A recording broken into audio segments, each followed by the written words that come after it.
Alright, so by now in class, we have talked about, hopefully, how to solve a first-order linear differential equation. So I just want to run through I guess a slightly more complicated example. If you recall, the form of a first-order linear differential equation will be this right here. And we use this thing called an integrating factor that we're calling mu to help us solve this differential equation. So first step would be to make sure that this is in the correct form. If you start plugging this into the integrating factor, it's not going to work out. This is your y term right here, so you actually need it on this side of the equation, and we're going to move the cosine over to the right side. Okay, now that we have it in the correct form, we can write down what our integrating factor is. It's a function of x, and it's going to be e to the power of the integral of tangent x dx. Now, what is the integral of tangent of x dx? If you don't remember it, that's actually really great. Why would you remember something that you haven't used in such a long time? So kudos to your brain for forgetting that information. But what you do remember how to do, or what you should remember how to do, is some problem solving and how to do a u substitution. And also, you'll probably, hopefully remember, that tangent can be written as a sine over a cosine. And now this problem becomes extra fun because you get to do a u substitution just to find your integrating factor.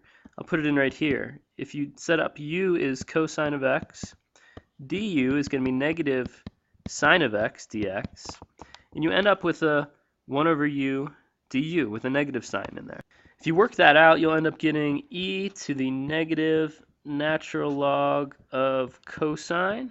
And man, this is such a great problem because we also have to remember our rules for exponentials and logarithms. This negative here keeps the exponential and the logarithm from canceling each other. So you have to actually put that negative on the power of cosine of x. So it's going to look like this. Something like that right there. Now that power is actually on the cosine of x.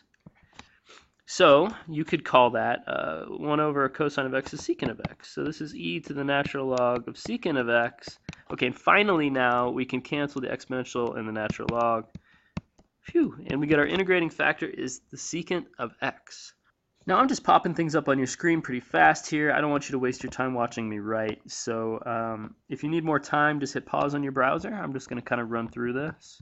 The secant cancels with one of the cosines to leave a cosine x on the right hand side of the equation. And now we're at a point where the left hand side of the equation is always going to turn into a derivative of two things.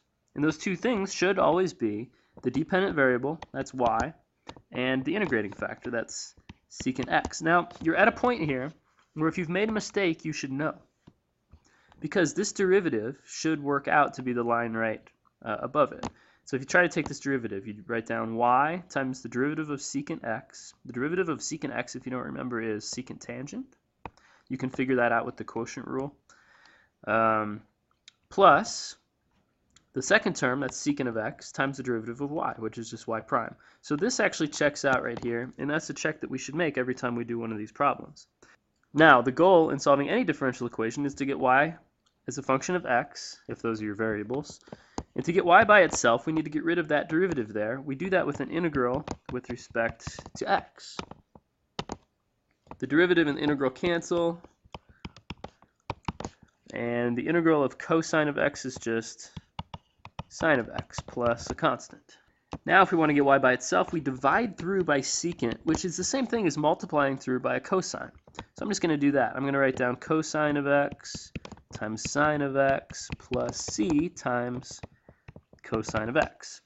What is c? Well, we're going to use our initial condition to find c. Right there.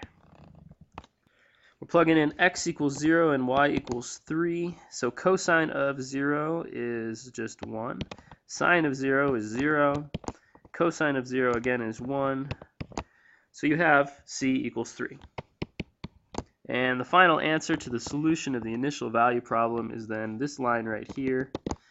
It's y equals cosine of x, sine of x, plus 3 cosine of x. And that answer is perfect.